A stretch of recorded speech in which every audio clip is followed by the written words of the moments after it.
Brandon and this is gradually Poncho, and I just want to say I think it's great that you have this great podcast or something.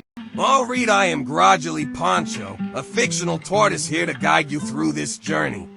Welcome to Just the Content cast number 10, which covers the back half of season 8 part 2, and Rod and Todd would like it too.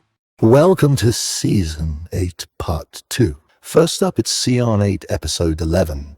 The Twisted World of Marge Simpson, written by Jennifer Crittenden and directed by Chuck Sheets, originally aired January 19th, 1997. Let's delve in. She's a big un, and she's not from Wigan. This is where we see Maude really step out from the Flanders shadow and become a very different kind of Maude. This is probably I think I've said this before, but this is probably the closest to the real Maude we're ever going to see, because is this the real Maude, or is she showing off? We'll have to decipher. This is a glimpse into where Maude could have gone had she not met Ned. Had she not married, had she gone the Nagel route, and she's got it in her to be cutthroat. I'm not sure if she got the skills to pay the bills, but she's definitely able to really know where the weak link is in this chain and come down hard like a hammer of Maude. That's true. The Twisted World of Marge Simpson. Oh yeah, sign says meeting Springfield Investorettes 9 a.m. Now, is the joke that an investorette is a female investor and that's funny because women don't invest? Is that the joke in the 90s Simpsons world? Anyway, are they at Moe's? They're somewhere. Edna, Maude, Marge, Agnes Luann at a coffee table with some cups, maybe with some coffee in there. Is a very badly drawn Edna. There's a sign on an easel, we can't see it yet, and Maude is getting well into her coffee. Agnes opens by saying, "The pancakes here stink." "Thank you, Agnes," says Helen. She is clearly the leader. Let's begin. "I'm happy to report that our shares in Dynaflux Unimatics are up 7 3/4. We see that Helen has a chart showing nice, steady growth. No numbers on the axis, so we don't quite know how much money they've made. This means our investment club portfolio has nearly doubled in value." Excited voice, Roswell. The graph line becomes a heart. There is excited group chat. Maude turns to Marge and Edna, and they are chatting with hopeful doe eyes. "It's wonderful." Helen says, I suggest we pump our profits into some new high-risk ventures. Edna suggests Oklasoft, Oklahoma's fastest growing software company. Maude dismisses Edna's idea without even responding and throws her own in. She suggests cushions as if it's absolutely obvious. She moves hand to chest and says, "Everybody likes to sit on cushions. Go nice or go home." Did I write that, or is that actually in the episode? Nice or go home. Yeah. That's not in there. I made that up, but that would be a good catchphrase for Maude. Agnes, however, ignoring both ideas, says, "Children are so fat today." Luann looks on smiling, given that her children are not fat. "Ain't there some way we can make money off that?" Maude looks on. Half of the women in this scene are Roswell. Absolutely. Which is mad. This is for a show reel or whatever you would be putting together. I imagine this and Sherry Bobbins are the two episodes that Roswell would probably choose to show, because 3 whole characters for her the whole way through, kind of. But this is Helen's episode. Out of the 3 that she's doing, this is definitely Helen's story. Agnes and Edna, there's a reason Maude and Luann get shafted here, and it's because Agnes and Edna are the funniest two out of these characters, and then Helen's leading the charge. So any other scraps of lines now are going to be thrown to Maude and Luann, and I think Maude fares a little bit better than Luann in this situation. I also noted that she's enjoying a coffee, which isn't something we've seen her do before, I don't think. I'd imagine it was a decaf, even at 9 in the morning. I don't think Maude plays with caffeine. She looks pretty happy with it, though. That is the face of someone drinking coffee who feels like they need coffee. Maybe doesn't have it often, or maybe has it a little too much. She's definitely on the extremes there. That's not somebody who enjoys the odd coffee. So no. Did you notice throughout Helen's speech, Maude never looks away from Agnes? Everybody else's eyes go to Helen, but Maude just stays locked on Agnes, whilst Helen talks about Dynaflux and stuff, which again sounds like a good fake like Goodger College, Allied Biscuit, Dynaflux seems like it sounds real. That's why it's funny. Yes, I liked Unimatics. Dynaflux Unimatics is a good name. I wonder what it is. I wonder what they do out there. I reckon something plumbing based. Yeah, I don't think Unimatics is a real thing, so who knows? Who knows what's out there? Edna is directly looking at Maude in the eye and talking to her here. Just want to keep that in mind. Yeah, as we later claim that, it's later claimed that they don't really know each other. Yeah. Nev's never really come across her before. And Maude throws out a polite before giving her idea out, which is very Maude, very on brand for Maude. And that's sort of keeping with, they don't dismiss that she's a Flanders. It's not like they've rewrote her character. So she's still doing slightly polite, socially awkward little gestures that we expect from Maude. And cushions is by far the best option here, and it's not high risk at all. I like that Maude thinks that it is a high risk venture. And Marge thinks it's high risk. And Maude thinks it's high risk. The others, and no one steps up to say that's not high risk. They just say, we'll come to what they say later, but they turn quickly on anyone that doesn't want to invest in stock options that are on the risky end of the market. What do you think? Because she didn't even acknowledge Edna's idea. It was just she threw out her others. Do you think that's because they're very comfortable together and they've done this a lot, or do you think it's just straight up rude? It's more comfort. It's more they're in the rhythm of the investorettes here. I imagine it just seems more like it's not necessarily a coffee morning. It's a meeting. So I think that everybody would just naturally throw an idea out. Agnes continues the charge with it. Luann and Marge don't get a chance to suggest anything. I imagine if there was enough time with this scene in terms of, not having to cut it down to 22 minutes for the episode, I imagine Luann probably would have got an idea as well. But no, I don't think it was particularly rude to Edna, because Edna doesn't tolerate rudeness. So I don't think if it was rude, I think Edna would have said something. Where's Maude got this cushion idea from? She's never expressed particular interest in home furnishings before. I think maybe it's just again, they're all just riffing. I think it's just come to her in the moment that she's just thought, what about cushions? Because she's probably thinking about the things that she likes, and she can't say ice cream because these women will judge her. She can't say wind chimes because she's already got that covered with Ned and the online business that we sort of assume that she does. Well, she does that. So that's true. That's canon. I think in the real world, the joke is that she doesn't really have a lot of personality. One of the most exciting things she can think of doing is sitting on a cushion. But I just see it as a sensible, maybe Maude might be playing these people again. Like she's going to throw out cushions as a high-risk idea because she knows it's not a high-risk idea. And she doesn't want to say anything high-risk, but she knows what the consequences will be if she just says, I don't want to do that. Oh, yes. So she's more savvy than Marge. I think so. She knows the rules of this game. But there is an alternative episode where they agree that Maude's cushion idea is the best and the rest of the episode is them investing in cushions. Were this a 3-hour episode, I would like you to spell out that plot of that episode and see where it goes. But alas, that was interesting. Alas, I think we must move on to the second part of this clip. Helen sits, hands clasped, and she says, there is a franchise fair this weekend, and there is gushing glee all round. Why don't we buy a business? Maude is happy on this. Isn't this the sort of wide-eyed thrill that she's going for? Now, is it the cash or the thrill that Maude is in this for?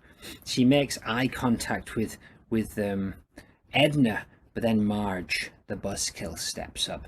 I'm not wild about these high-risk ventures. They sound a little risky. Surely that's a Maude line I wrote, but no, because this is a Marge episode, and so she had to say that line. A classic broccoli BOTH shot, as we see my notes become indecipherable here. An angry Maude is the first to speak.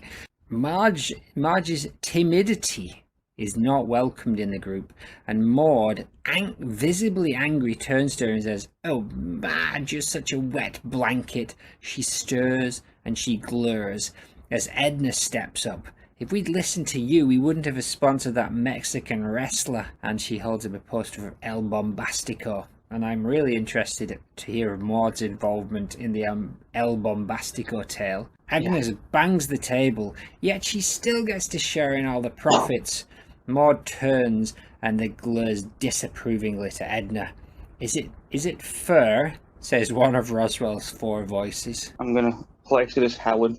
Maude obviously has no issues with gambling, as she said last week about Ned with the insurance and stuff. That's obviously a Ned issue. Also, do you think Ned knows about this club? Because he doesn't seem like he would be. If he's too scared for house insurance, his wife sponsoring a Mexican wrestler probably isn't going to fly. But it could just be her money. They could have separate money. I don't know. Separate bank accounts. Come on, seriously? The Flanders? Yeah, it doesn't seem likely, does it? So that's probably a no-go. But I imagine Ned probably passes it off as a silly club that his wife's in, whereas she's fine with him thinking that because she could make a lot of money here and be the saviour that they need. Her and Edna could not be friendlier. They could not be friendlier. They got along real well. And I don't know what Neddy would say, what that conversation would be like, where she said, "Oh, Neddy, don't be such a wet blanket. I'm going to invest in lots of things." And then maybe he doesn't know about the Mexican wrestler, but I would like to think there was at least one girls' night out to a wrestling match. And we saw Maude losing it, handbags thrown around, shouting, Get him, Bombastico! Rip his nads off!" I think so, yeah. I think there's a bloodlust in the Flanders plan, and that would be something that Maude would enjoy to see. The way she says Marge is very Dakotan. You're much better at that than me. How does she say it? It's like Marge. Marge. Oh, Marge. Oh, Marge. Marge. Oh, Marge. Oh, Marge. Marge. Oh, Marge. Oh, Marge. Oh, Marge. Subtle enough, but you can definitely place her as Dakotan. Oh, Marge. Yeah, that kind of vibe. I think Marge, this is where we get interesting psychologically, because you're right, that is a very Maude line. But Marge is the Ned in this scene. So is Maude now venting, like using Marge as a channel to vent anger at Ned. Maybe about the hurricane insurance. Interesting. She's projecting out. Maybe this is quite close, right? Maybe she's just, this is a way for her to, it's the first person that's ticked her off since the whole house thing went down. Although, to be honest, it's not really that she turned on Marge, because it seems like Marge was the one who worked hard to at least try and help them. Yeah, she's openly rude to her here, and I don't think she'd be this openly rude in front of Ned, Rob, and Todd. I don't think so. She doesn't want to, but she's happy with it, with the group. She's gone with the mob mentality there, really, again in a smaller sense, and much nastier. They're not nice. They're not nice to Marge. No, this is a bad light for all of these women. But that's business for you. So the last part of this clip, Marge says, "I guess I'm just not that comfortable with the idea of, quote, investing." Luann puts her face in her hands. "You can't keep up with the go-go 90s, Helen laughs meanly. "Well, Marge, you're about as popular as Rugburn." I thought that was a weird thing to say. Maude is glaring, more angry than ever. She's beginning to blood boil. Helen continues, all in favour of expelling Marge from the Investorettes. Immediately all raise their hands very high. I'm seeing a theme of Maude raising her hand recently, whether it's through celebrations or to agree with something within a mob. But the arm raise is becoming a signature move. Helen looks away, no eye contact. You'll get your pancakes in the mail. Now, we don't see whether she goes out via the left or the right. I speculated she pushes past Maude and Edna because there's only two of them, and maybe she doesn't want to push back Agnes, who's right next to her. So maybe she has to push and squeeze past Maude uncomfortably on the way out. I agree that she would pick the Maude and Edna side because she's probably more scared of Agnes. Maude and Luann, yeah, it's especially shocking to see them having this gang mentality against Marge so much. They're the two that it makes the least sense because Edna doesn't really care about Marge. She doesn't dislike her usually, but they're not. Edna's not part of this group of wives, really. I think it's surprising that Edna in a later episode probably would have been Bernice or Lindsay Nagle. Quite isolated from the women usually. she really dislikes Marge from that stare she's given her. Like Maud is really viscerally, like her arms as well are like tense, like she's going to explode, which is fun. But I would also be annoyed with Marge in this situation because it's an investorette meeting. You wouldn't go skiing and then say, I'm not keen on the idea of skiing, it seems a bit risky. What are you here for then? Get out. There is that. It seems like that's not a very funny joke and a reason why, but I guess that's just unfortunately the Simpsons 22 minutes, they got to push that along, and sometimes they need to cut those corners to be like, yeah, we got to get Marge out of that investorettes group in like 30 seconds. And so yeah, it is funny how quickly they turn on her and how strongly they turn on her. It reminded me of when Homer gets kicked out of Moe's. He goes and he does that gag. There's like 3 pranks that they play and they're all worse than Homer's. And then Homer like unscrews the salt lid and it knocks all over the table and they all get so mad at him that they kick him out. And that reminded me of this is like a all-female reboot of that scene. The writers needed them to turn against Marge, and it's just they do it on the most simple. I would be annoyed, but kicking her out is a step too far. Yeah, I mean, and it worked. Maud left, ka-ching, Marge left, and the ladies went on to the investment fur. Are we good to move on to clip 3? The last thing I'll say is there's not a lot of camaraderie, that word, with the women of Springfield. There's not a lot of like unbreakable bonds. They can all turn against each other at the drop of a hat, which I think is just... Homer's got plenty of friends, Marge has none. That is the way, isn't it? It's unfortunately the ladies of Springfield, and that kind of shows not wanting to ding on those 90s writers too much, but really they never kind of got to grips with the Simpsons really being a Simpsons family. It was like, it's Homer and Bart, right? And then the ladies are not really B. They're not really B-listers, but they're also not really triple A-listers either. If you get a Marge episode and there's other ladies involved, usually Maude and Helen, they're the antagonists. There's never really a story about the women being friends or like supporting each other. The Marge and Sarah one was pretty good. That was a pretty good example of that recently. But usually, they pit the women against each other. Yeah, it's a bit of a cheap trick, isn't it? And it's kind of like we're not going to really develop Marge's character too much in those friendship bonds. We're just going to take the cheap option and have her fight against a different person each time and be excluded socially for whether she's a police officer or whether she doesn't decide to invest with him. It's just there. Okay, now she's outside, and how will she fare with that? They're all Helen in this occasion. We are all Helen. There is only one Helen, and she is Helen. Marge sees them at I'm guessing, the investment fair. Maude has her eyes half closed in a Clint Eastwood stare. Helen, Edna, Agnes, and Maude are there. I didn't see Luann. This is Marge. Hello, Helen. She begins and gets a frosty response. Edna, frosty response. Marge. And then she's struggling with Agnes's name. Agnes rolls her eyes and says, "Oh, my name is Agnes, and you know it's Agnes. It means Lamb of God." And she points angrily. "I'm sorry," says Marge. Power established. And then the ladies just turn. Maude looks on arms by side, eyes rolled back, stirring. Where is she? Where is her mind? They turn and walk away one by one. No hi for Maude, though I am guessing that had Agnes not gone ballistic, she would have finished up the hellos with Maude. I disagree, because she went the other way down the line. Agnes is at one side, Maude's at the other. So she should have started with Maude, but she just completely skips Maude.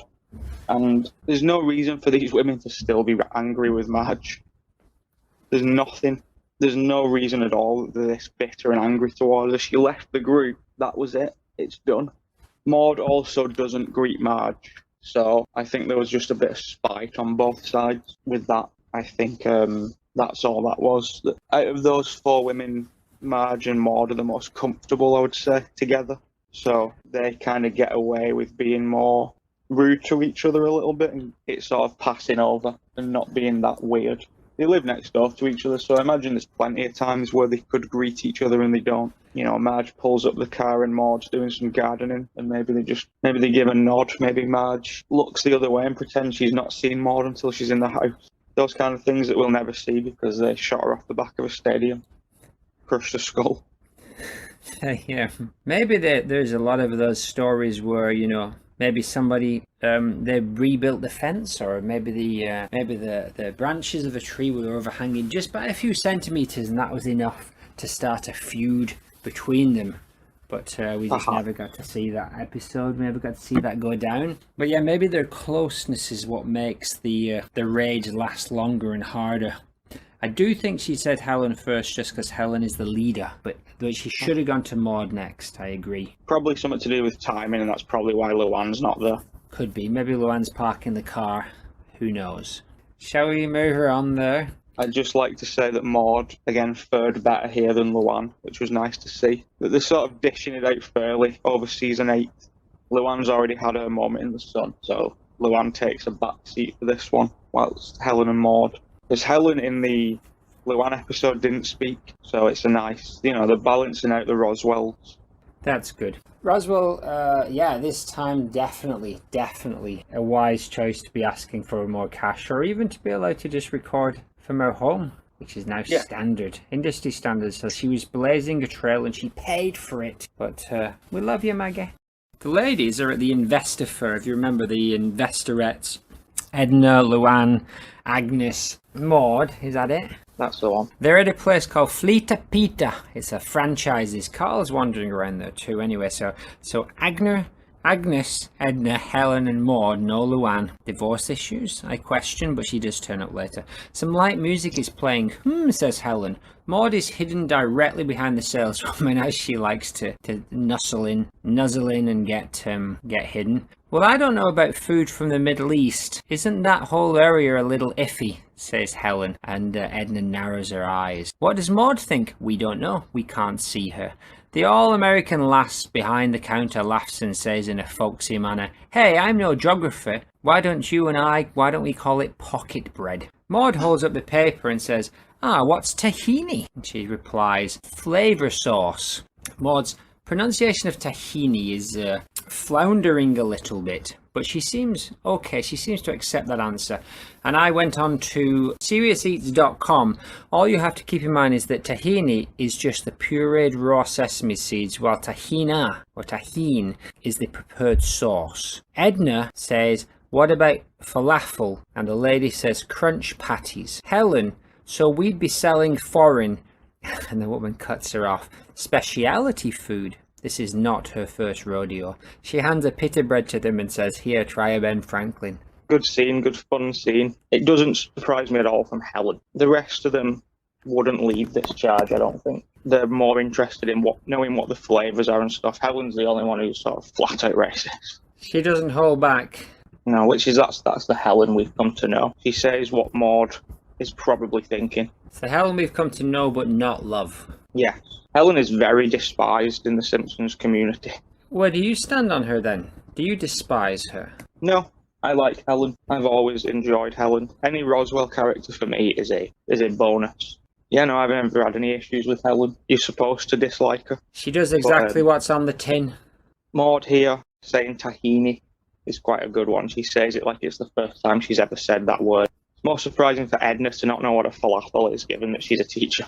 Teachers are big on falafel. I do like the whole stuff. This is before sort of, I don't know, like a cultural food explosion maybe in the late 90s in America, where things sort of became more, you see a lot more, I imagine, street food that isn't just pizzas and bagels now. I imagine it's more, especially in places like Springfield where we're talking small town sometimes. It doesn't surprise me that these things are only just making their way over there in the 90s. No. Wigan didn't get a Starbucks till the 2000s. Wigan still doesn't have more than 4 nationalities of restaurant. No, not even close. It's limited range. So Springfield is in that ballpark at the minute, I would say. They're all up for it. None of them say, no, I'm not eating that. Well, that takes us on to the next clip where we see the ladies chowing down on their Ben Franklins. And Luann's there, and they're all getting well into which is essentially just a pita bread with falafel and flavour sauce all over it. They are so into it that they are talking without even moving their mouths. Maude, I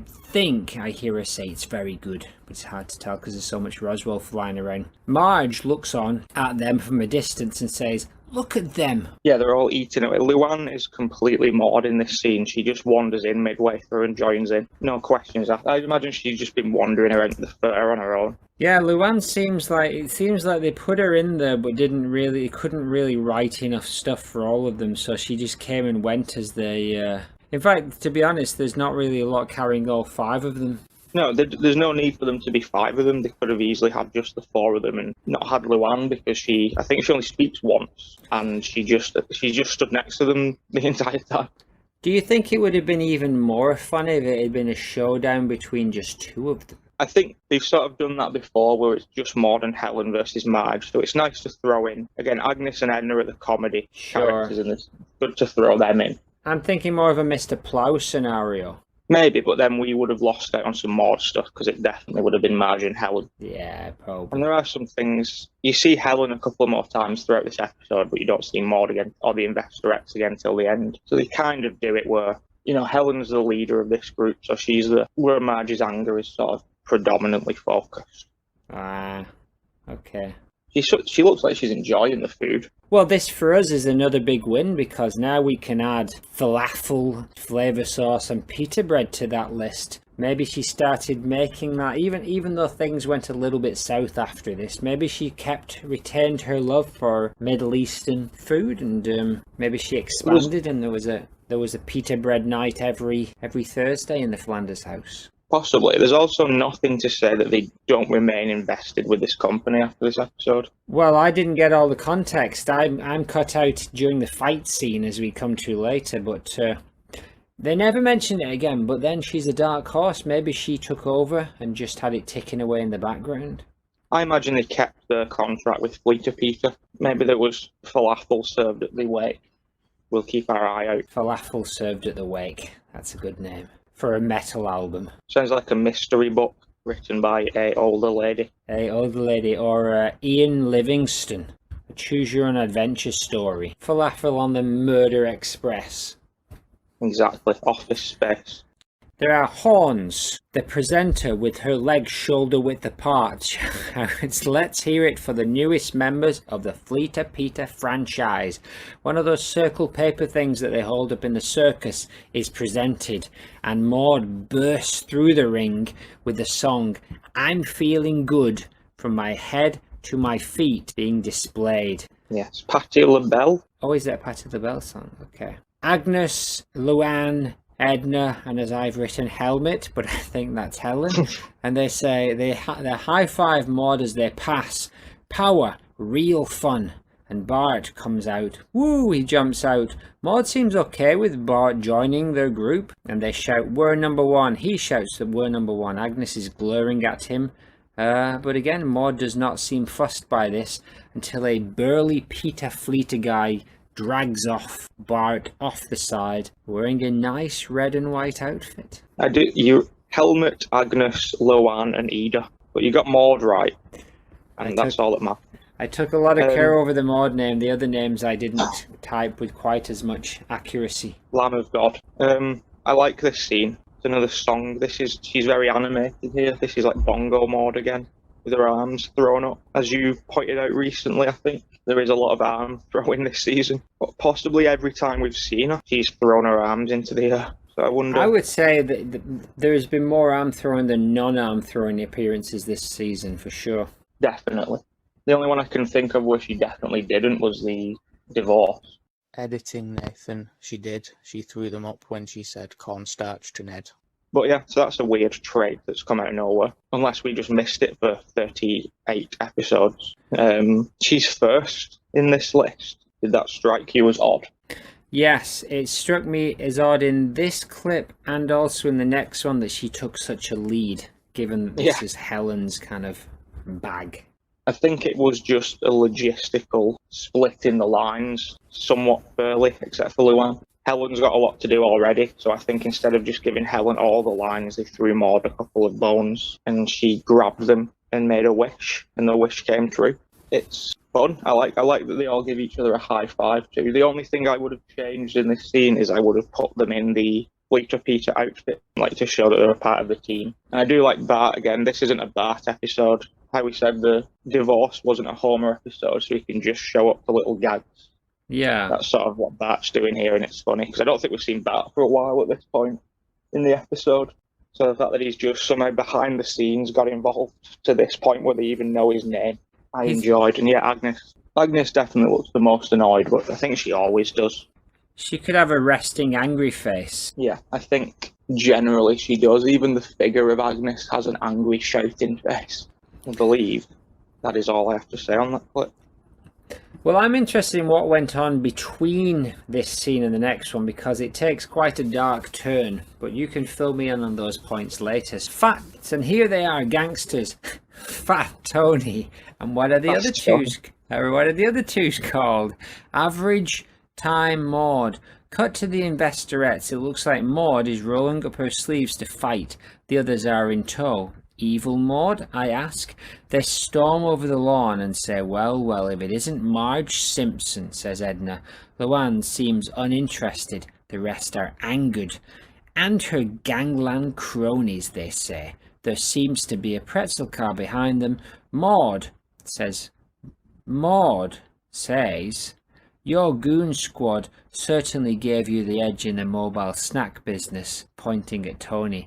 But she has no fear. And we say an angry, face forward, hands on hips. In fact, face forward, everyone, or severyone, as I've written.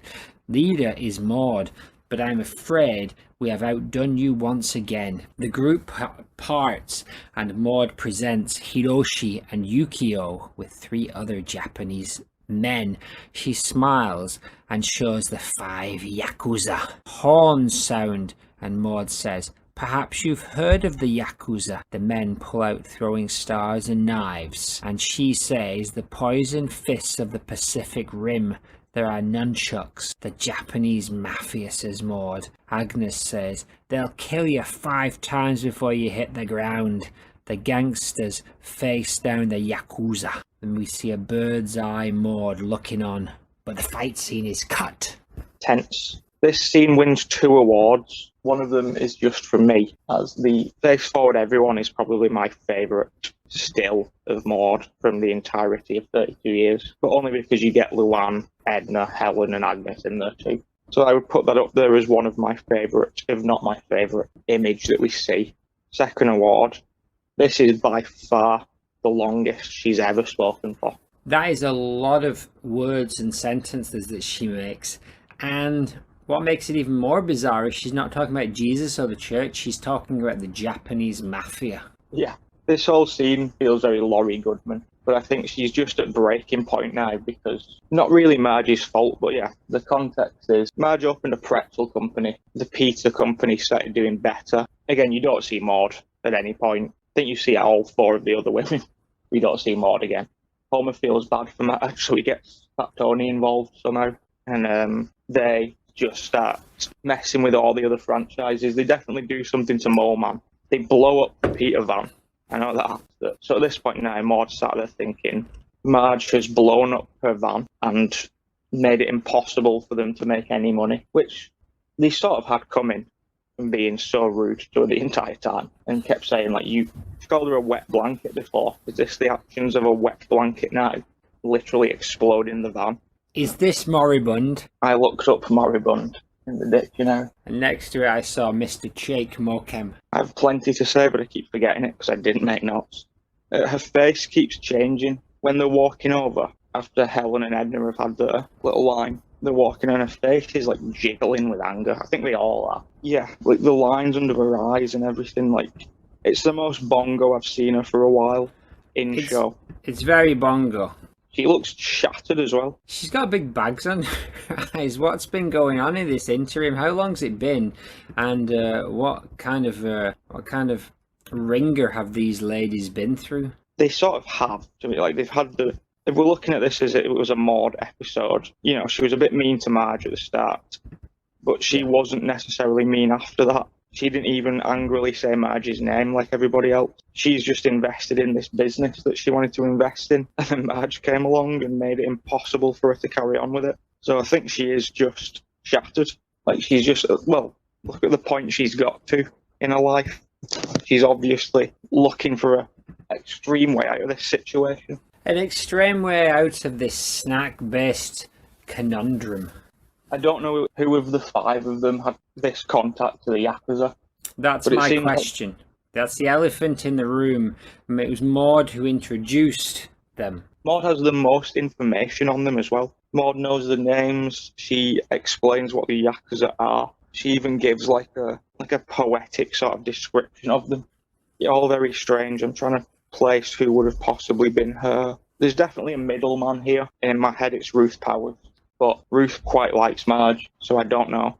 Could also be Sarah. We've seen that Sarah's a bit untoward recently, haven't we? We've learned plenty more about Sarah Wiggum. So it is very likely that if she needed a criminal, Sarah Wiggum would be the person she would go to for that connection. Mo's a possibility too. He's got to have connections in the underworld. We know that he's got some pandas. I mean, that's China more than Japan usually, but you know, he ain't... Maude pandas. Are they Maude pandas?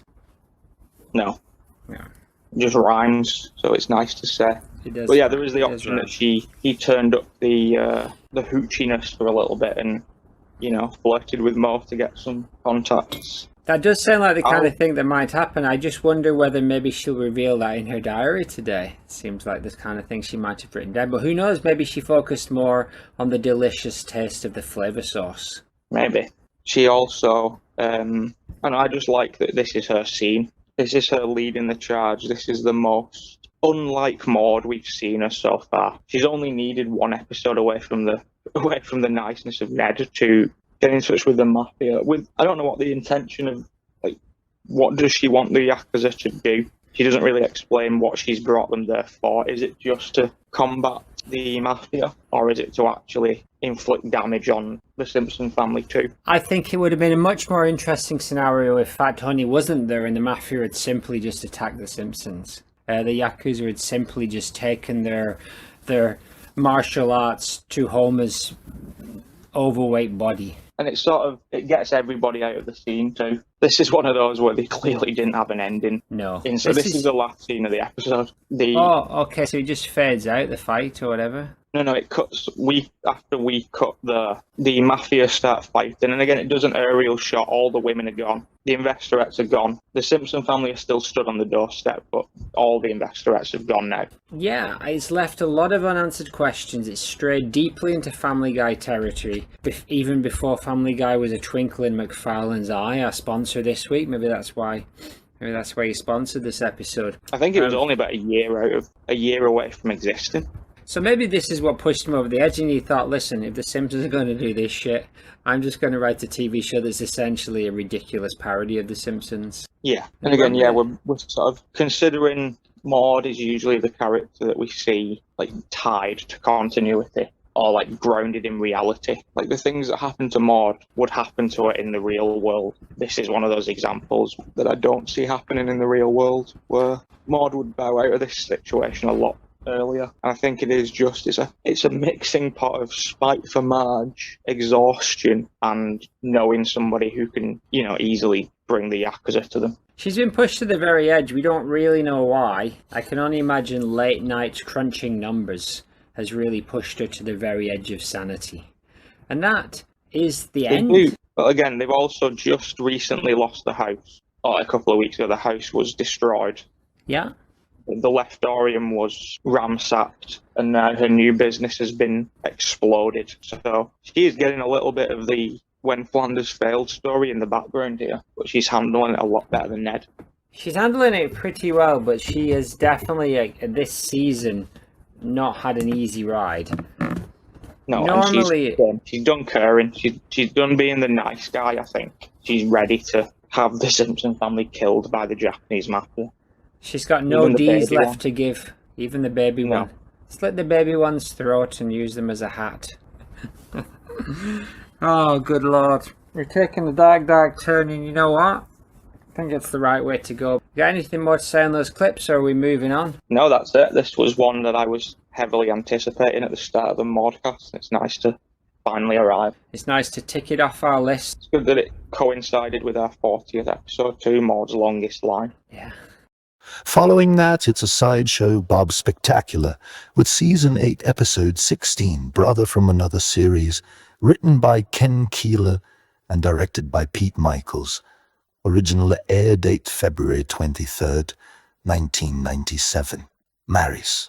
They are outside the jail. Brother from another series. Frasier reference. Bob, his brother, Lovejoy, Quimby, and Wiggum.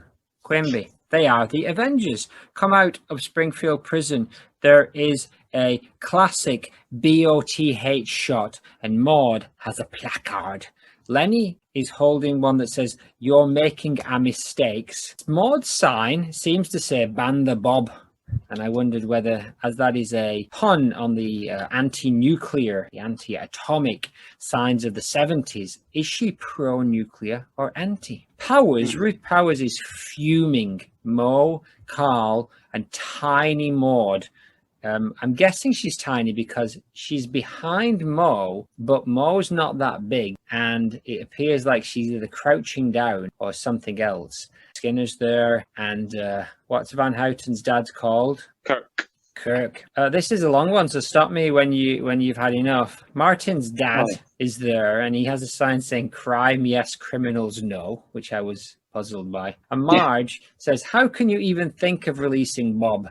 Bart, he's just faking it to get out of jail. He's a maniac." I'll jump in there. Go on then. I didn't notice the tiny Maude, but Mo's quite small, isn't he? So I'd imagine she's just taller than Mo in normal circumstances. I can't think of Maude's scale at the current time. I would say that she is probably indifferent to nuclear power. I don't think it's something she's probably blissfully ignorant of that situation. Especially as if she didn't like it, it would probably just to be fuel against Homer. That would be the main reason. His brother is called Cecil Terwilliger. There's a fact for you, not relevant.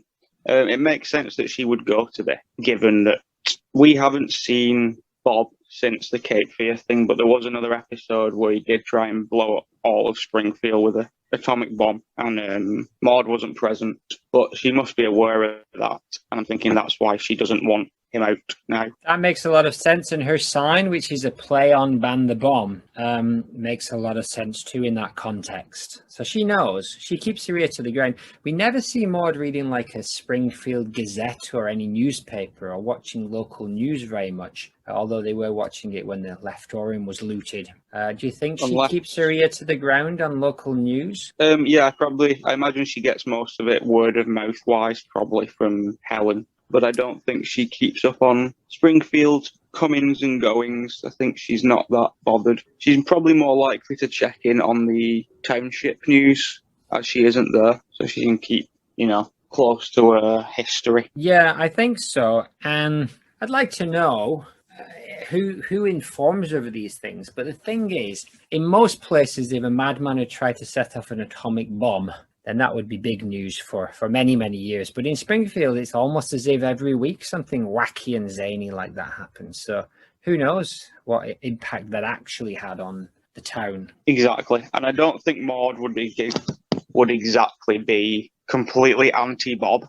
given that his main goal is to eradicate a member of the Simpsons family. Like, deep down, she's not. I don't think she's rooting for it to happen, but, there's other people she would be more shocked. Like, she'd be at the front of that queue, that crowd mob, if it was someone that she cared about. If it was Laura Powers or Ralph Wiggum, or maybe even Milhouse, I think Maude would be way more. Because you remember how angry she was about the statue of David? Yes. She looks pretty happy here. She was intensely angry in the Bongo Cast about some marshmallows a few weeks ago. Oh, yes. I did forget about that. I'm quite surprised Maude got a sign of her own. So from the back, the classic back of the headshot, it was clear she was holding a sign, but I really expected them to flip round and her to have done one, as usual. Given that last time with the Welcome Home Ned sign, I don't think she was holding that when he got out of the asylum. She has to leave her arms free for throwing them high up into the air, like she's done in almost every episode so far, and will do again today. There's been a lot of joyous exultation in Maude's upper body over the last 3 episodes. I think every episode of our season 4, she's done it. I said that she definitely doesn't do it in the divorce, but she does, because she throws up her arms to say cornstarch. It's a stretch, but I'll give it to you. It is a stretch. Yeah, I like her it. arm. Millennials would say, "I see what you did there." Meme. They just say meme. They go, meme. Meme. That's what they do. Quimby, Course. cut to Bob. Bob is no maniac. Bob has an awesome resting face. He is so calm. Bob explained his reasons for trying to kill us. I assure you they were perfectly sane. Maude, once again, is entirely hidden. Cut to classic BOTH shot as Bob, lots of imploring, my friends, please, I make no secret of my past, talking to Homer or Bart. But isn't our system of justice based on the idea that a man can change? Cut to Wiggum, who says, have the boys check into that. Bob says, I know I don't deserve another chance, but this is America. We have a light, three-quarter BOTH shot. And as an American, see where Maude should be in the crowd, but she's not. Surely she hasn't vanished. Man shouts, probably, and punches the air. Bob said, can't you find it in your heart to just let me live and work in peace? The mob is persuaded, and Maude throws her hands aloft again and rejoices. She's now, or someone close to her is holding a Wheel of Bob sign. Even Dr. Nick is in on it, but the Simpsons remain unconvinced. Bart is outraged. We cut to the mob that has crossed the street to meet Bob, and Maude's arms are still aloft, and her mother is going. That doesn't make any sense. That's not true. Bob waves to get into the car. Arms remain aloft. She smiles. She waves.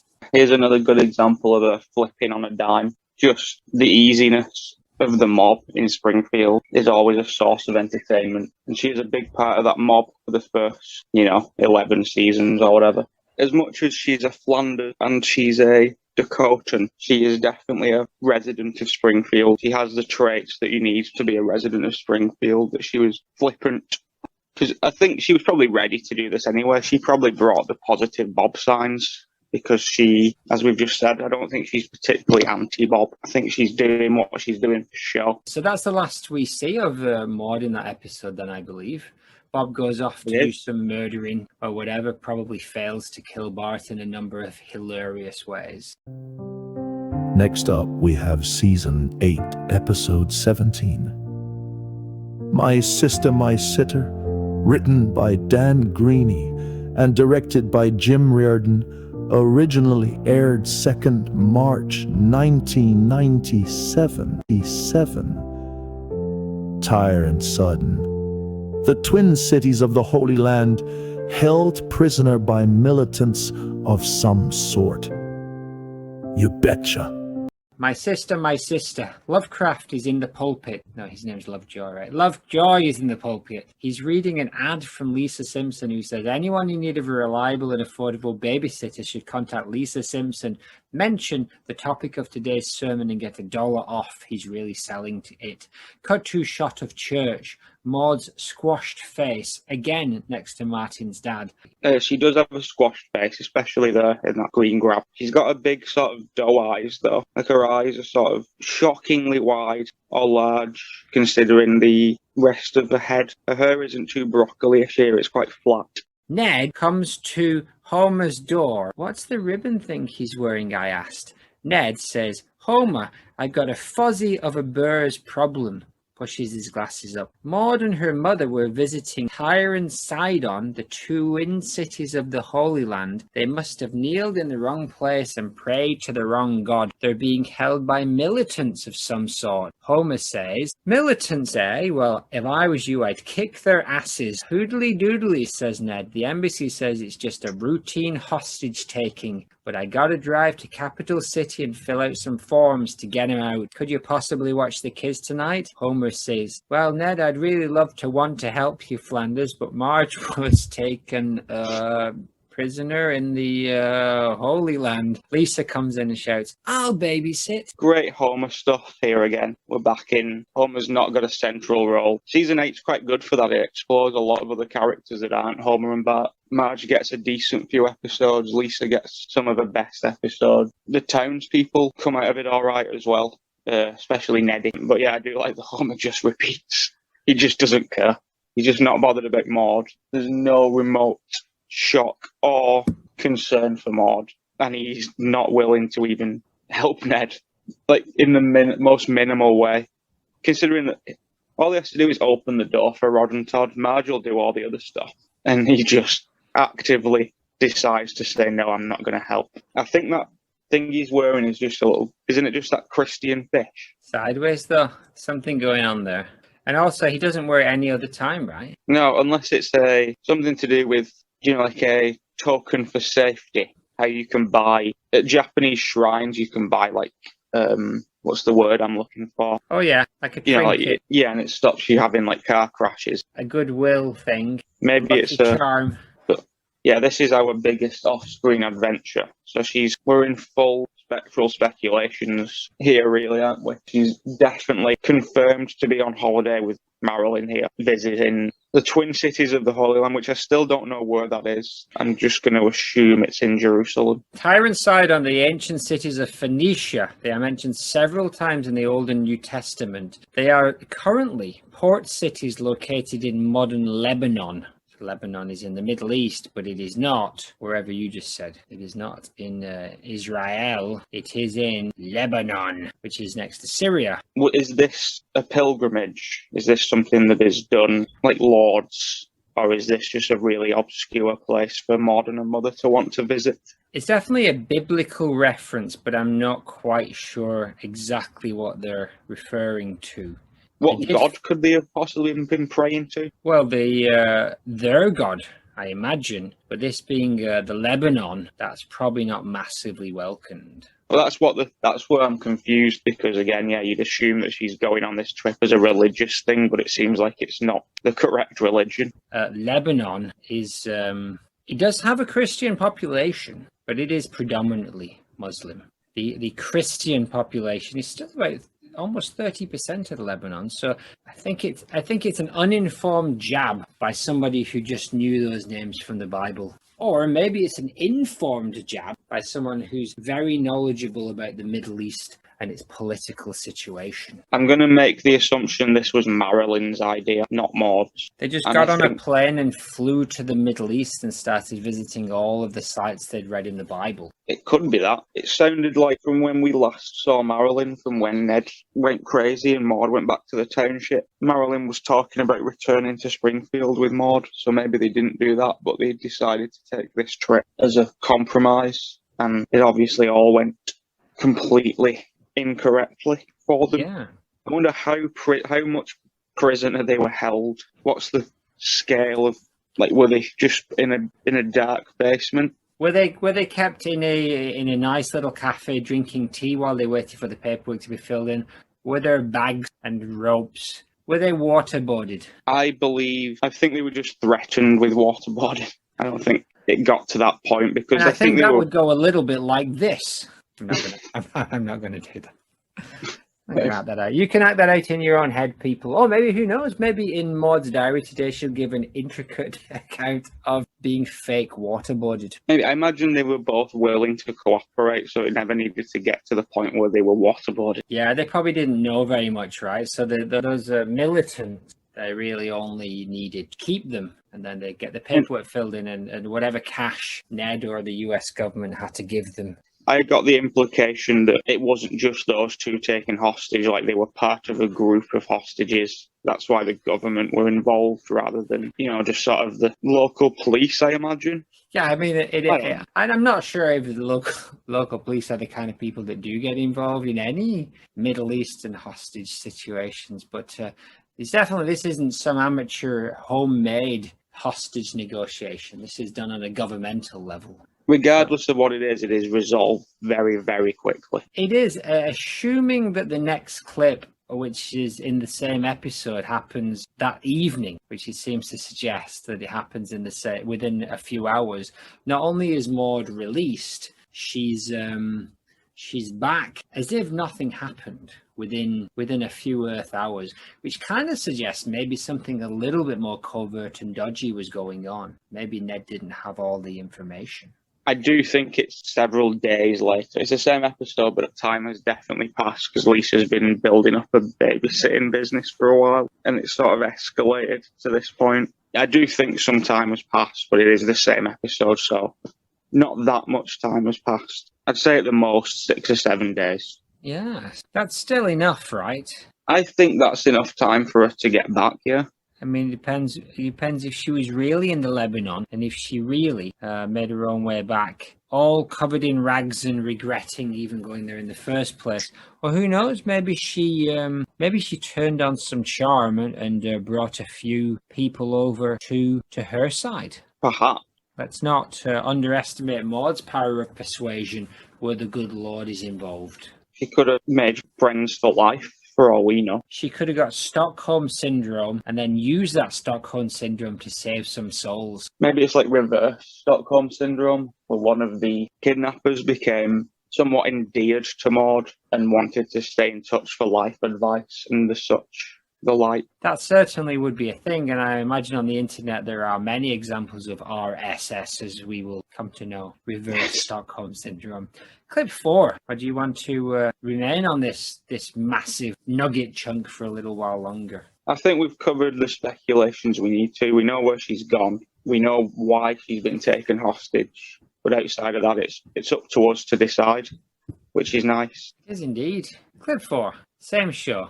What the hell is that, Quimby? He's now on a podium. Skinner. Why, it's Lisa Simpson. And look what she's doing. The Simpsons kids are all covered in mud. Maggie is in the little cat box. And it's like Adventures in Babysitting, the Elizabeth Shute movie.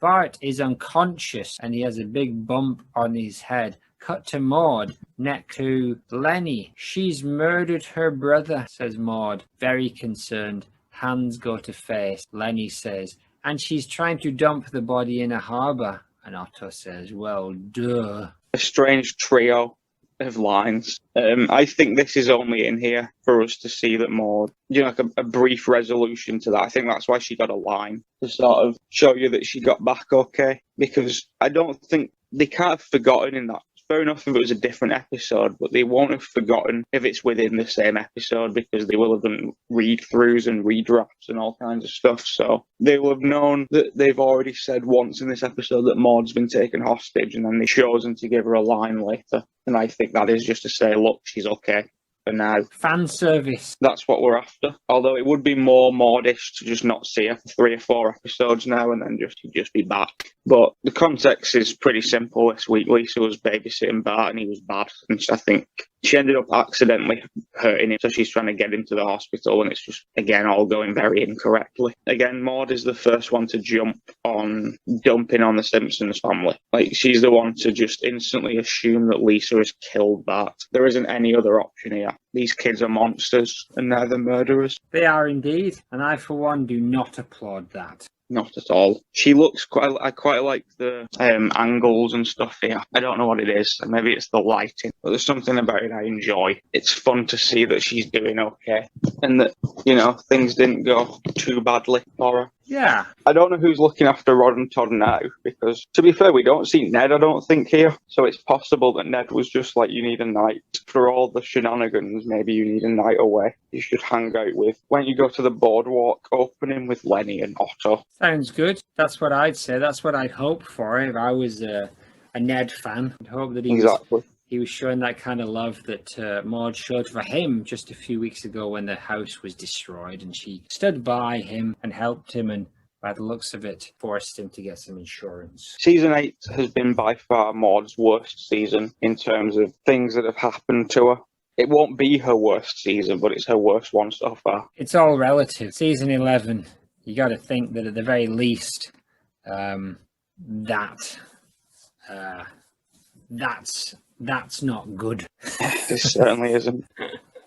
Well, is that enough content for now, or is there more to dig into? I think that's it. I don't have a lot to say about that last clip. It's nice that they threw it in there so that we could see that she made it back okay. And it's nice that this week she's decided to go for the other Simpsons lady. I wonder if next week, if she tries to come for Maggie in some way. Yeah, I don't think they're going to follow this up with any of those rich strands that they could have. And that's, for me, one of the drawbacks of The Simpsons is that they don't really pursue that continuity. That is a shame. It's usually quite solid with Maude. Yes, I'd rather continuity over quality writing any day. Exactly. Next up, we have Season 8, Episode 18, Homer versus the 18th Amendment, written by John Swartzwelder and directed by Bob Anderson. Originally air date March 16th, 1997. Homer versus the 18th Amendment. The Springfield lasses are chanting in the town hall. We want prohibition. Maude and Helen are leading the charge. Maude is very determined. Not sure who the grey-haired lady is. She stirs with icy fists, clenched arms not raised. We flip to Quimby, flanked by Wiggum and Lady Judge. We can't seriously want to ban alcohol. Tastes great. Makes women appear more attractive. Classic BOTH shot. He is angry, frustrated. This is his lifeline. It makes a person virtually invulnerable to criticism. Helen puts her head in her hands. Oh, won't somebody think of the children, she whines, hands off the bosom. Maude gives her a half-lidded look of disdain, but she follows up with a, what kind of example are we setting? She pleads, arms by her side, eyes bowed. Do you think Roswell just flipped between the two characters in the studio, or do you think she recorded them separately? I reckon she flips between. I think she has that power and talent to dip between the voices. Wiggum stands. Ladies, please, all our founding fathers, astronauts and world-class series heroes have either been drunk or on cocaine. So this is Azuria going back and forth with two characters and Roswell going back and forth. So it's just the two of them in the studio, right? Basically, yeah. That's fun. Oh no, Quimby is Castle now. Oh, is he? Yeah, he's Kennedy, isn't he? I guess so.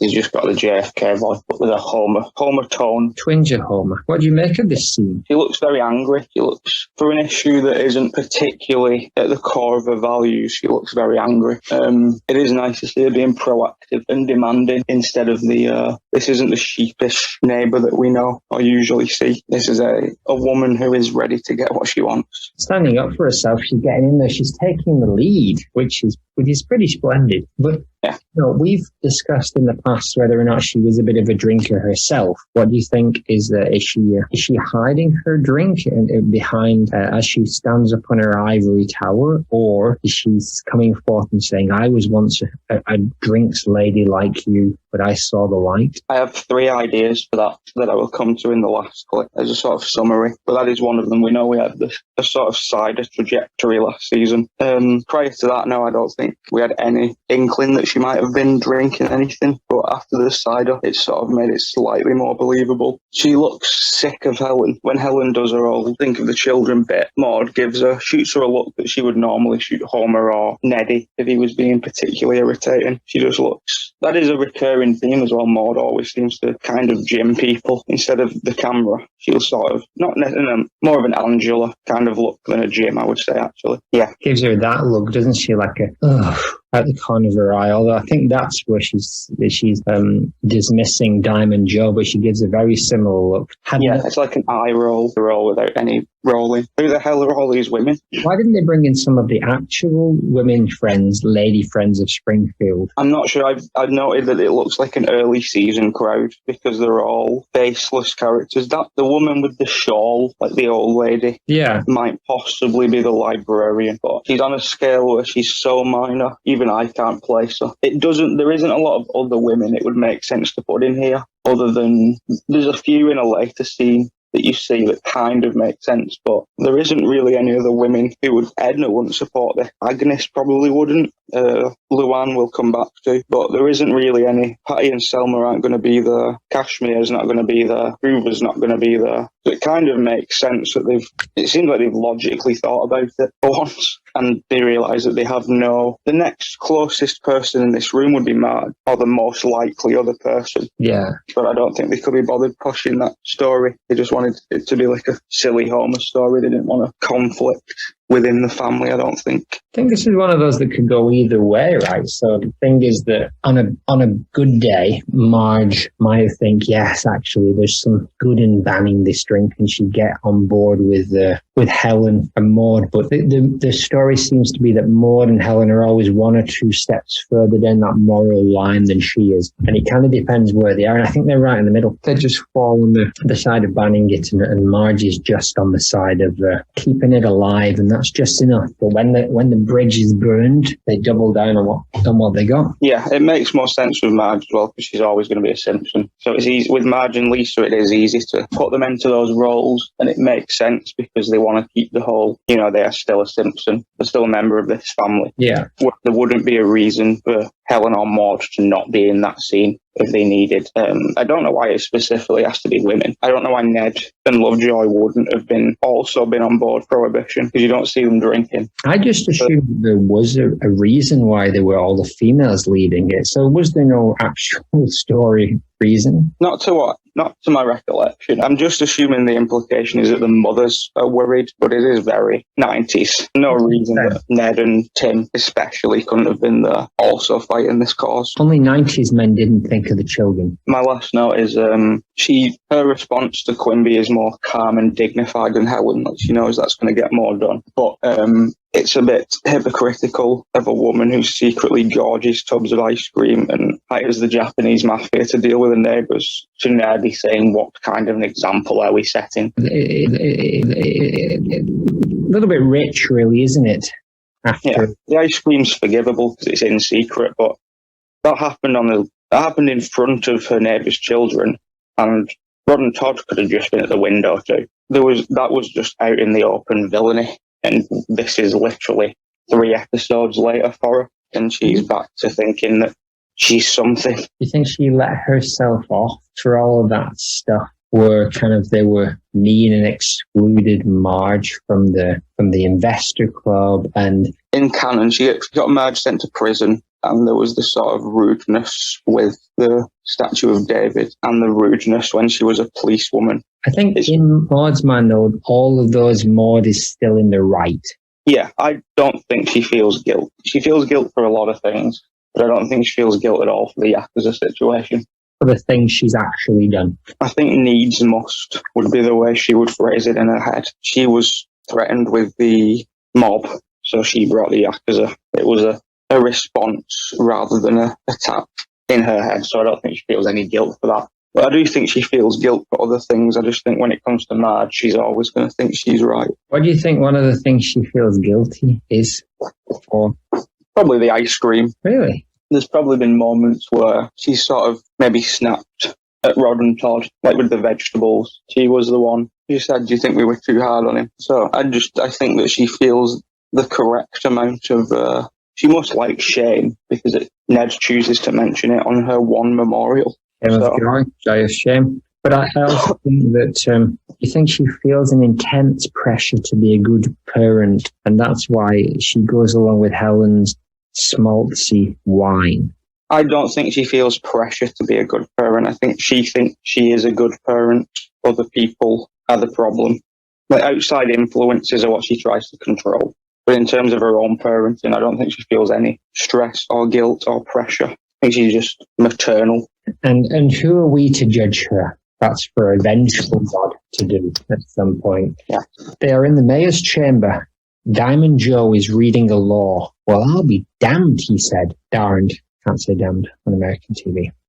Long pants. Maud steps in forcefully and points and demands. Read the other one, the non-duck one, and towers over him, hands bent backwards with a very dismissive eye roll. Joe continues, and spirituous beverages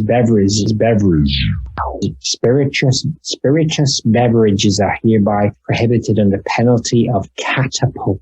We zoom out to see a room of ladies. How did Maud get to take point on this? She's come a long way from sheepishly raising a hand to ask a question in like a town hall meeting. Now she's right up in the mayor's face, being just sort of talking down to him, treating him like garbage. She's the main one here because she's the main one here, I think. I think we've spoken about this before, but splitting up, if Helen and Maude are both there, I think the lines just get dished out like evenly. So Maude sort of gets to say this because Helen gets to kick off later, basically, is what I thought. This is also slightly less aggressive. I've also wrote, is read the other one, the non-duck one. Is that one of Maude's most intentionally comedic lines? Do we hear a little bit before that where he's referring to Stuart the duck? Yes, it isn't about Stuart the duck. It's just about all ducks, but Stuart's the best. Simpsons duck. Matter of time, isn't it? It's something to do with they find a law where ducks have to wear long pants or something, and they just start focusing on that instead of the prohibition one. So that's why she says it. But it's funny that we have always talked about her having a duck face, and she has a really ducky face here whilst talking about ducks. I tell you where she has a really, really ducky face coming up in clip 3. Does she? essentially a bill. Squirt. She has no nose. Mine, Maud's got no nose. Catapult. I think they were just, because it was an old law, it was like an old-timey comedy punishment. But it's the kind of situation I could see Maude. Rex Banner ends up accidentally standing in the catapult and they just catapult him out of town. That's how the episode ends. Nice. And I could see that happening with Maude in an accidental way. That she, if this had been a season or two later, this could have been the way that she went. That she was up there lecturing people about responsibility and then Homer just catapulted her out of town. Oh, Homer. Splat. Mummy! Yeah. She's also stood, like her posture is bad. She looks like she's got a really bad back. The way she stood at the end of it, she looked pained. I like her stance, but I'm not sure if I support her. Would you support a prohibition on drinking? Do you think a prohibition on drinking is the right way for Springfield to go? No, I think it's a silly, controlling idea. One that Maude doesn't really have a stake in as well. Like, I'll come on to this later, but there's no gain for her here. It won't change her specific life in any way. We'll see about that, won't we? We do know that Ned turns into an animal when he occasionally has his once-a-decade drink. We are at Moe's. Barney lets out a ferocious burp. Smithers is there, and good time jazz plays. The door bursts open. A ducky Maude and an Eastwood-looking Helen storm in. They look around. Springfield has finally found some black people and brought them in for this single scene. Wiggum is going for it, we think, with a very joyous Cashmere, who is barely concealed. Working or pleasure, I ask? Working. We'll have to check in with our cousins and see what they are established on that. And Luann's there as well now, and I just don't think Luann would be part of this. I think Luann now, especially now post-divorce, when Luann is just sort of living her best life, it's even more unlikely that she would be a part of this. Maybe she was on the way to the tavern and she just had to go along with it because she would have been caught out that she was just trying to go there. She decided that she would make a stance, even though she's shooting herself in her own sodded foot. Yeah. Oh, yeah. Maybe she just got caught out on the way there and had to pretend that she was going there with them for that reason. Helen looks angrier than Maude here. Surely if Maude is angry at one of those two, it would be Wiggum. And would she then tell Sarah about it? Are they that close at this point that she would say, I saw Clancy dancing with that stripper? Business or pleasure? I ask again. Yeah, she also savour this moment because I believe, I may be proven wrong, but I think this is the last time we will ever see Maude at Moe's Tavern. It's only her third time there after Aerosmith and when it was the family feedback, but I think this is the last time that she ever steps foot in Moe's Tavern. Right, that we know of. I'd like to suggest that there are late nights when a heavily made-up Maude with a shawl round her head and some glasses on nips by for a sherry or a cider. Possibly. Who knows? Clip 4. We are now in Springfield Town Hall. All same episode this. Cut to interior. We are in Joe's office. Diamond Joe, a stern-looking Maude next to Helen, is power stamping on Joe's desk. She is stirring him down. We demand you bring in a police chief who will enforce the prohibition law. Diamond Joe is angered. Demand? He bangs desks. Who are you to demand? I run the town. You're just a bunch of low-income nobodies. His assistant leans over. Election in November. Election in November, he says. What, again? He whines. Ensign. Nice. I'm surprised she didn't take more offence at low-income nobodies. It reminded me of when George Bush said no particular hopes or dreams. She didn't take offence to that either. So maybe she just can just take a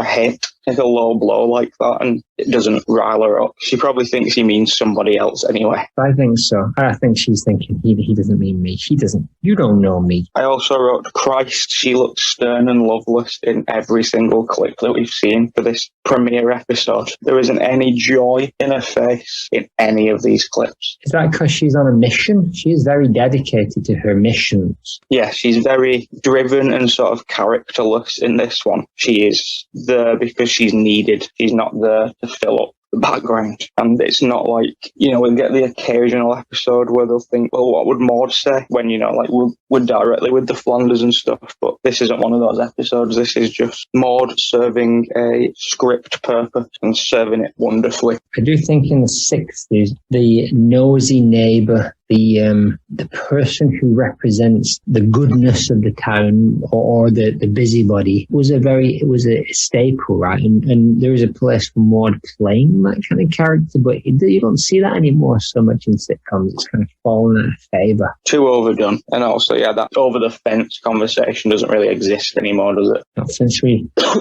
all were unable to leave our houses. Yes. The old plague 2019. Oh yeah, the birth of the Maudecast. And what is Helen's problem? Like, Maud stood there, sort of, she's made the points she wanted to make, and she's made them concisely and calmly. Helen's just throwing herself around, whining and shouting at people. I'd put her in jail. I'd catapult Helen out of this town at this point. And I think if she wasn't married to a reverend, she'd be gone. I think people are giving her a lot of breaks, and I think had they not killed off Maud ridiculously, there could have been some real conflict there. And a Maud spin-off, I think it's only a matter of time before she comes to the land of John Dynamite Legs Ladyham, and we see an actual bloodbath between Helen, or maybe post-apocalyptic, maybe she survived. Well, sooner or later, those two are going to go at it with cleavers. Yes, I think I know who I have my money on. The stone cold drip of Magdalene Radamanthus Landers Goodman. Yeah.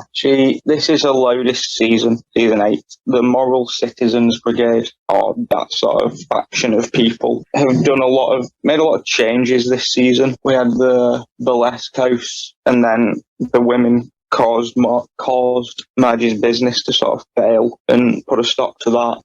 This is sort of vague, but she was one of the people supporting the release of Bob, so that sort of might have helped keep him out of prison. And now alcohol's been banned. So compared to last season when she was very just sort of homely, I would say, like adopting the kids and stuff and seeing her as a sort of housewife maybe, now we're seeing her as an activist townsperson. Exactly. But none of the things she's activising for, the man in the street would stand for. No. Here are my 3. I have no belief whatsoever that this has anything to do with setting an example for children, because she only cares about Rod and Todd. We've seen that. She doesn't care about other people's kids. Helen's daughter's awful for a start, so she would start there if she was truly worried. So it's either specifically to screw Homer over, it's because she feels guilty about her cider spiral. That was it. There were the 2 options. I thought there were 3. She either feels guilty or she's trying to mess around Homer. And a little bit of both. She's got a little bit of shame, and she's lashing out, and it just so happens that she's lashing out in the direction of Homer J. Simpson, so it's a win-win. I do think the cider storyline's done now. I think this is the conclusion to that. I think that won't return or resurface now. She's had her moment. This is her expressing her guilt for that, and it's done. She moves on. Oh, she also accused Lisa of, she shouted in front of the entire town that Lisa had killed Bart. That was another loud thing she did. We see these 2 sides. We see the quiet moral compass of the town, and then we see this wild lashing out and anger just beneath the surface. And we've said this many times, but those inner tensions are what makes Maude. They are. The conflict under the pencil lines. Maude of science, Maude of God. Yes, that's nice. It's been a bit bitty in the past. I mean, obviously the arm raising kept us afloat, but to see Maude appear 4 solid times in an episode, and she wasn't the star of the episode. However, she made an impact, and that's kind of what we love about her. Yeah, she wasn't unnoticeable. Whether you noticed her or not, she was always there. We thought she always would be. Exactly. No catchphrase. No way, no way. 4 appearances in a row. Maude, you are certainly getting fresh with us today.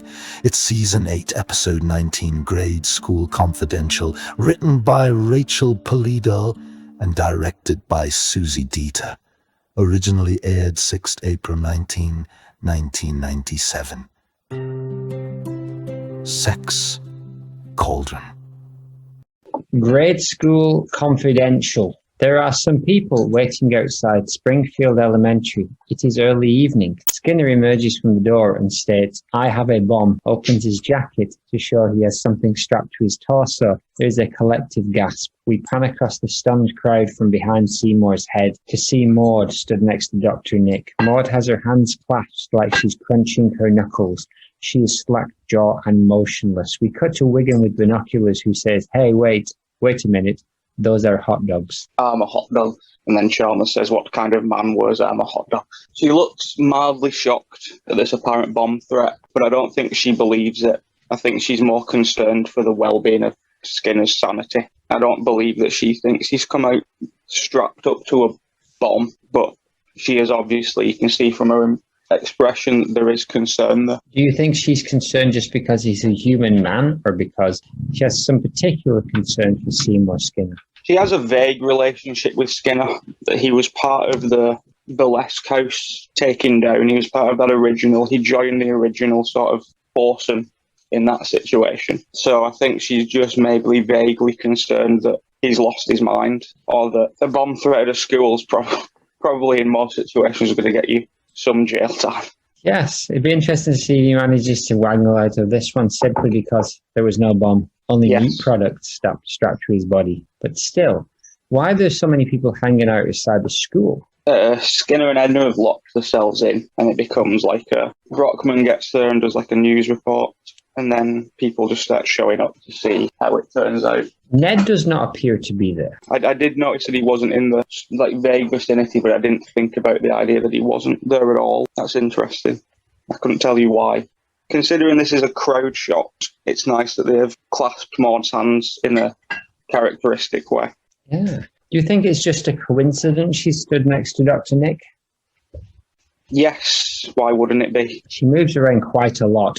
What's the relevance to Dr. Nick, though? Why would it be a coincidence? Who knows? She stood next to him. She is. Maude remains jawed. I've never seen her so amazed, ? Edna is now next to Seymour, and she gestures to the crowd and implores Skinner to tell them how we brought a little happiness to each other's lives. She's the happiest I've ever seen her. Ask them why they are two dedicated people being asked to choose between their careers and their hearts. Bart is now there on the steps with them. We pan back to the crowd and see classic three-quarters head shot of Maude, highly protruding lip. I'll interject. Probably good. Probably good for you to interject. I appear to be struggling to read. That's fine. We all have struggles. I did make a note about Dr. Nick, actually, that her and Dr. Nick's faces remain non-blinking and shocked as Edna and Skinner talk on the stage, on the steps. Something has truly shocked her here, and I don't think it's the bomb threat. I think it's the revelation of Skinner and Edna being a couple that shocked her more than the idea that he might have a bomb, which is surprising to me. I also wrote, that's a heck of a side mod. That is a heck of a side mod. Can you see that? Yeah, it's great. Pulled up. This is when season 8, I think they just know exactly who she is from all angles. From inside to outside. Ha! Laughs Maude, WTF, and raises her hand saying, excuse me, Edna. She does the full finger wag, front and center Maude. Highly expressive speech. I don't think we're talking about love here. We're talking about in front of the Kirsty pipes up, sex cauldron. I thought they'd close that place down. Classic. He spreads his hands in puzzlement. Maude is caught off guard here. We zoom to get a classic BOT body shot.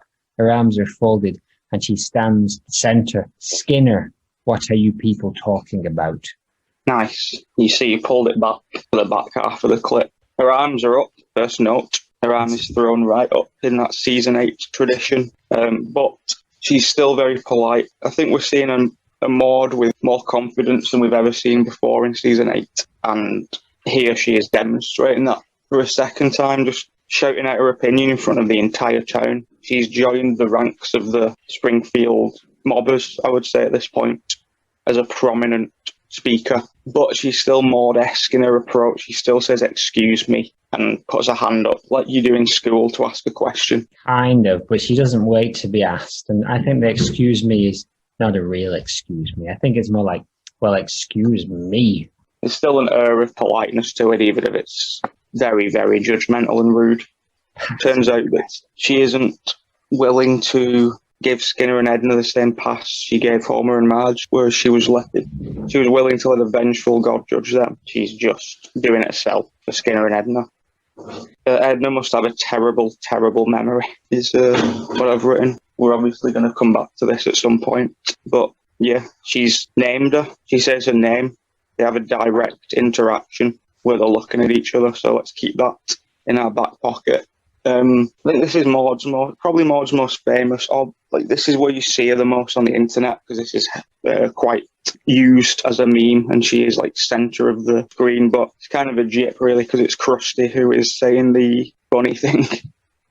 Yes, this and the T-shirt cannon are her two biggest internet appearances. And then the Peanuts. Bongo liked this one a lot anyway, because they seem to have taken the spelling words out thing and hammered it into Maude in the Bongo world. But she does look furious. She looks like I would argue that she's been, like, a confrontation with someone has been, like, snowballing since the divorce of Kirk and Luann at that party. I think something from that point onwards, and then she saw Ned go insane at everybody in town as well. So I think she already tried it once. She's been trying for weeks, to be honest, hasn't she? She's been like poking Merc Wimby, accusing Lisa of murdering Bart. She just wanted to have a full fight with Marge a couple of weeks ago. And here she is kicking off with Edna. She has been somewhat unstoppable. If she was quiet and shy in those early seasons, that is no longer the case. If you get on Maude's radar, you're in for a hell of a ticking off. Exactly. Like, the look that she gives to Krusty isn't her trademark glare. It looks more confused. I don't think she has a problem with Krusty, although I'm sure she doesn't like him. But I'm sure the sex cauldron line threw her off, because I'm guessing it's not a place that Maude would be well aware of. No. I do like that, even though on the back of the body shot, you can still see that her arms are folded. Some nice attention to detail on the Maude in this episode. Well done. Well done, Vietnamese and Korean animators. Wiggum is brandishing cuffs. Chalmers tentatively approaches Skinner up the steps, and Maude looks on, pensive, waiting. Chalmers spreads his hands and asks, "Yes." Edna encourages, "Seymour, I think you better tell them." We see past Skinner and Edna to a Maude who is torn. She is puzzled. She is judgmental. It's the only way to clear our names. They grasp hands. Maude does not move. Skinner sighs, and a third man spreads his arms. Well, everyone, the fact is, I haven't even had relations. Classic, if somewhat hidden, BOYTH shot. I am virgin. The hands head signs. Edna is pensive. Cut back to crowds. Maude has sunk back and is now hidden. There is a long pause. Nelson points and says, "Ha ha." Maude is now back next to Dr. Nick, nestled in.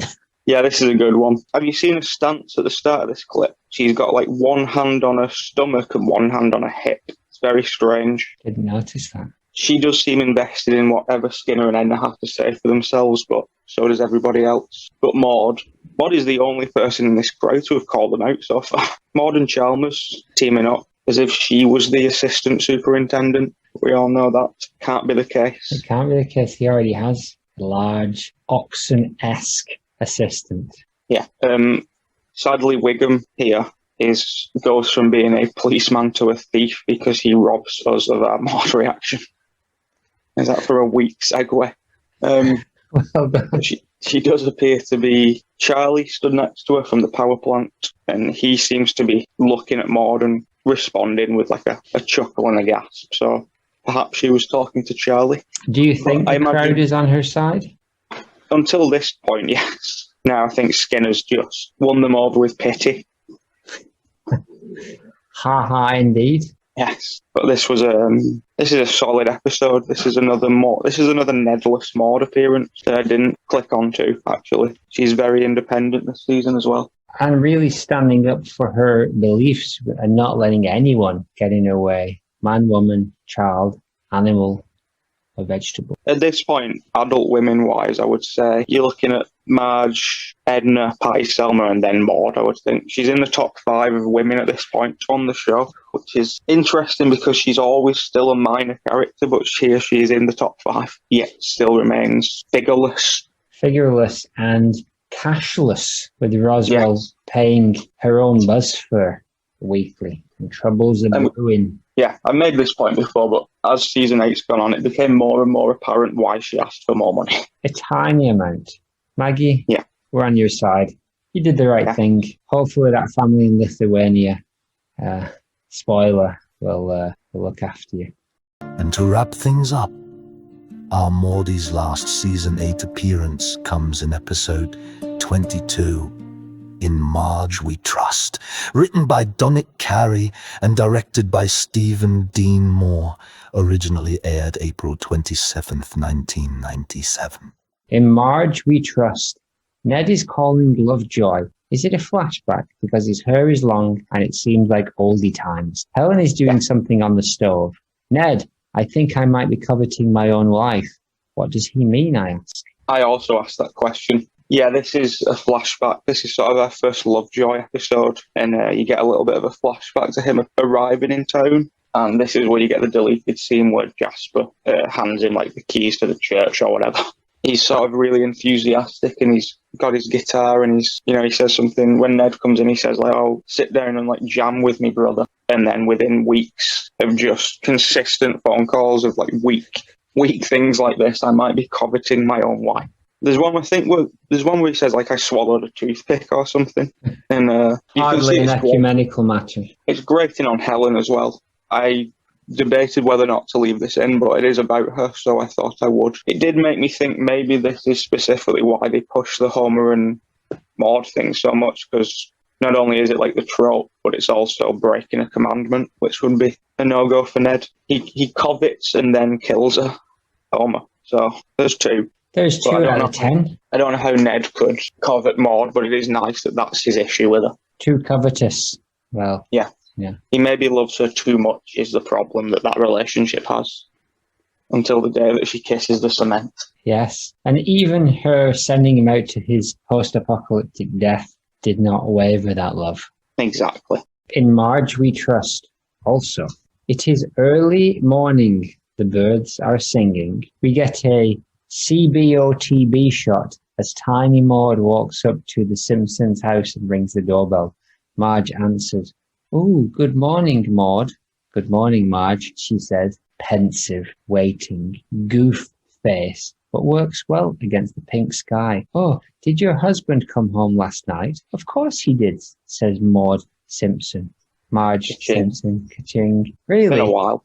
Because the thing is, mine didn't. The emotion, the shame, the shock, the despair. Mine didn't. We cut to Marge, horror stabs, hands to face. Marge, oh my God, Ned. I have lots to say here. The one thing I will accredit here is the pink sky. Everything is a very Maude aesthetic in this shot. It all ties into, it's like a Maude colour palette. I think a Maude vaporwave artist could do worse than using this as the colour palette for their Maude wave. You do get those things on the internet where it's just a character and then it shows you like the colour chart of them, and I imagine it would look a lot like this for Maude.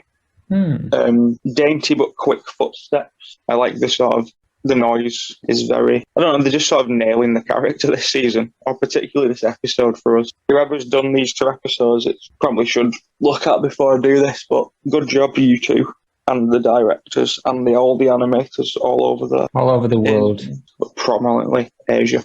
She looks genuinely sad, but I do have some issues with what's going on. Why does Maude come to Marge with this problem, not Sarah, Ruth, or the police? Yes, I'm lacking some context. Yes, you are. This is the Listen Lady one, the Mr. Sparkle episode as well. But Marge is taking on a job as like a counsellor at the church, and she's basically taken over the role of Lovejoy, dealing with Ned. I think she gives him some, like, he basically said, like, the 3 bullies harassing him at the leftorium, and Marge tells him to, like, stand up to them, and then he just goes missing, and then enter Maude. That's why Marge is shocked. She Yeah. knows that she set these wheels in motion. I think the only thing I can think here is that Maude is willing to risk Ned's possible life, whatever situation he's in, she's willing to risk that to ensure, because she knows that the outcome of this will leave Marge feeling incredibly guilty, like it's directly Marge's fault that Ned is in this situation. So it feels like Maude is just willing to ka-ching 2 in a row. She's just willing to let Ned suffer to make Marge really feel bad. And she also doesn't go with them to find him. She Like, just they goes all home for a rest while they all go looking, or do you think she goes off in a different direction? No, it shows them all at the zoo. Like the entire Simpson family and Lovejoy all at the zoo. So it is possible she went and looked other places, but they all seem to have tracked him to the zoo with relative ease, I believe, thanks to Donnie's discount gas.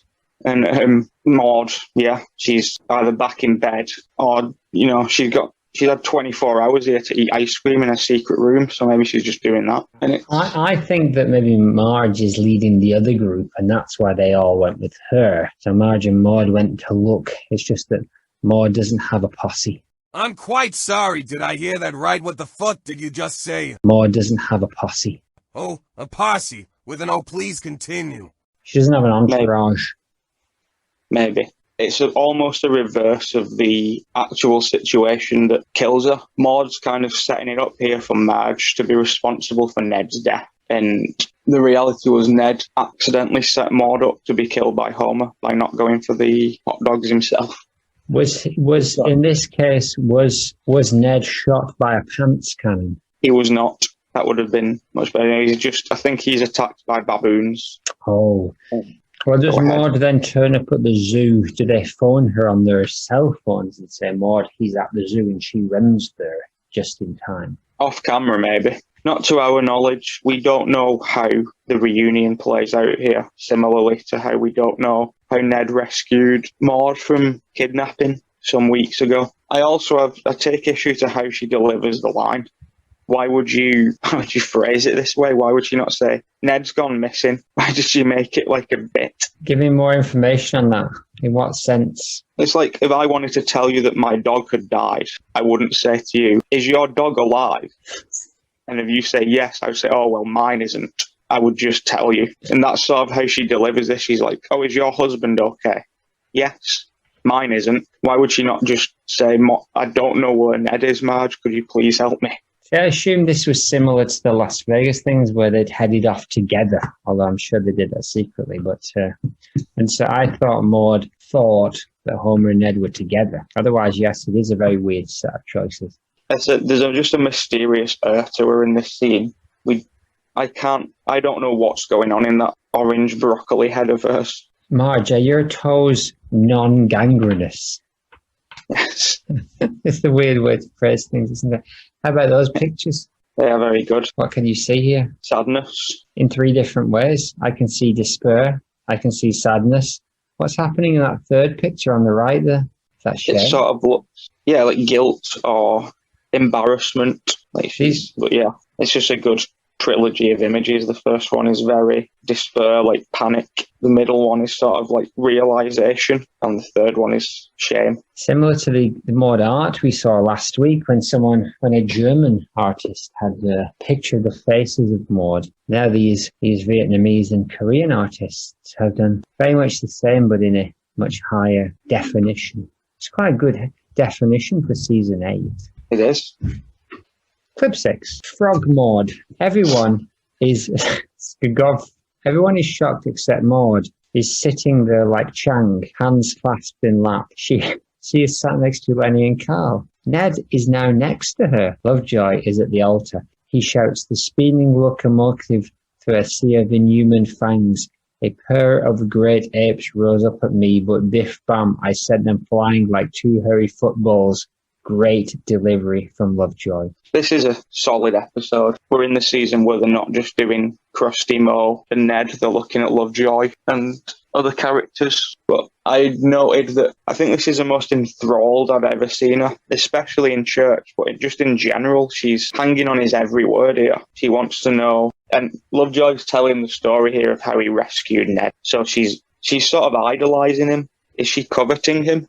I would hope not. She's definitely invested emotionally in this story. The takeaway from this is she now views Lovejoy as a hero, as a heroic character, and she's probably underestimated him for quite a long time because of his lack of enthusiasm and interest in God, the church, and the town. But she must know him relatively well because of her relationship to Helen. So I imagine this is like she's seeing a completely different side to Tim. This is her seeing Tim Lovejoy, not Reverend Lovejoy, but not the Tim Lovejoy from British television. Do you think they spend a lot of time at each other's houses off camera? I imagine so. I think that Maude and Ned go to Helen and Tim more than the other way around. I don't know why. Probably because it will avoid shenanigans with the family next door. We don't know who lives next door to the Lovejoys. I'd like to think the Hibberts. So I'd like to think they go there more often because they just bin Jessica off. So there's no kids and they can play Scrabble and judge the entire town secretly. Holy rollers, indeed.